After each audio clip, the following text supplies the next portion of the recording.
My name is Chris Cobbs, originally from Philadelphia. I lived in DC and played the political game after undergrad. I most recently served as Director of Headquarter Operations for the Democratic National Convention Committee, as well as the Presidential Inauguration Committee, which is a primary operations and logistics role for the Democratic Party and the President. Currently, I serve in the role of a nonprofit consultant to assist with operations and logistics for large-scale events or third-party outreach, primarily for organizations that serve in youth empowerment or civic engagement. This was an outgrowth of my first professional experiences as a member, well, as a coordinator and associate with the Congressional Black Caucus Foundation.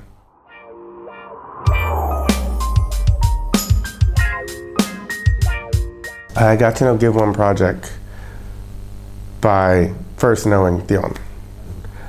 He and I met, I want to say 5 years ago, as junior servant leaders when he was in Cleveland working for a member of the Congressional Black Caucus, Congresswoman Fudge, Marsh Fudge, and I was, again, a staffer working in the Research and Programs Department at the Congressional Black Caucus Foundation, and we were implementing a health empowerment project.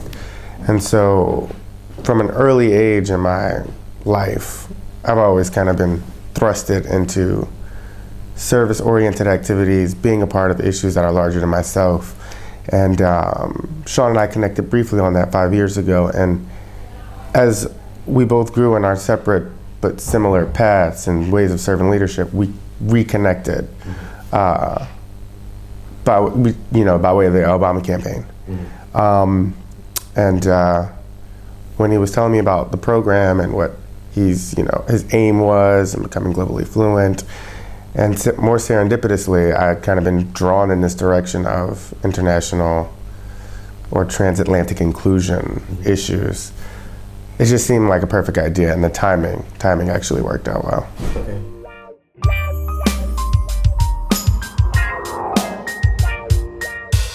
This has been a truly powerful experience. In terms of cultural immersion, which I believe was kind of how the project was initially sold to us, it's felt more closer to what I envision a diplomatic mission would be. We had a chance to experience social issues from every level of government, from meeting with the First Lady, to the Minister of Justice, to city council members, to state and local officials, mayors, school teachers, down to the grassroots associations. So to take it from grassroots to grass tops gives you this full 360 perspective of just how similar and universal the language of struggle for equality and justice is. And that's what this entire trip has been. There's been no single experience that has been greater than another. They've been equally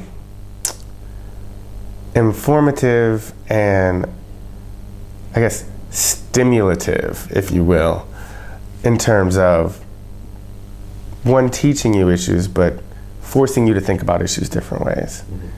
So I guess comfort is the enemy of achievement, as one of my favorite authors would say.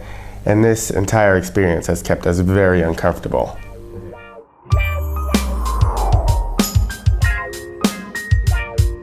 I would take the example of Musa Kamara, the founder of an organization, Agir Pierre, and basically he was able to galvanize his community in Sergi to address an issue that angered or, completely, that angered and disrupted his community, the youth demographic, and channeled it back to how they could be a part of addressing the issue.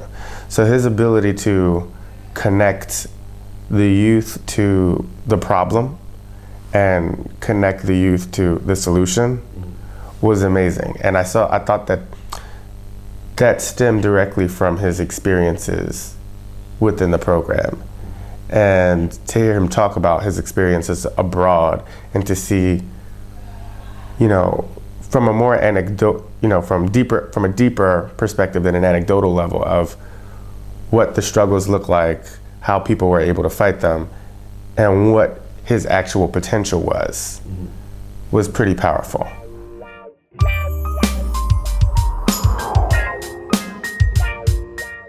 It's brought me a tremendous amount of encouragement as well as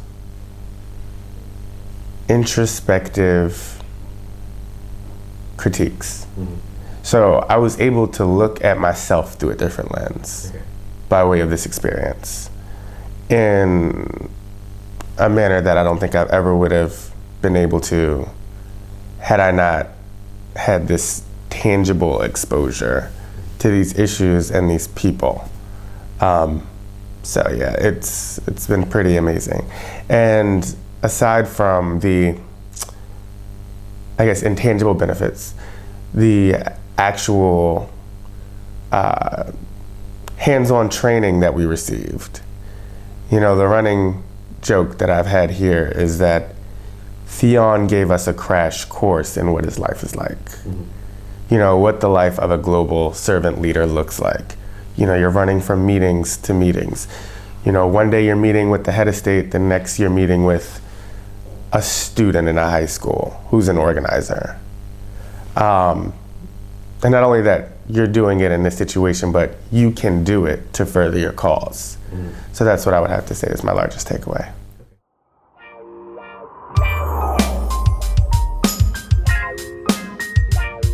I think that Theon has done an exemplary job translating his vision and mission of global fluency into a practical and pragmatic fellowship. So, it's one thing to have a mission that reads so philosophically and sounds great on paper and exposing people to a new world and helping them build a global network. And then when you arrive, you see that you have really been exposed to a new world. And the network that you have amassed is much more than a casual exchange at a business function. You get the chance to truly connect with people from all walks of life, from all social classes, and from different backgrounds and experiences that share the common thread of promoting a global network and global fluency. So.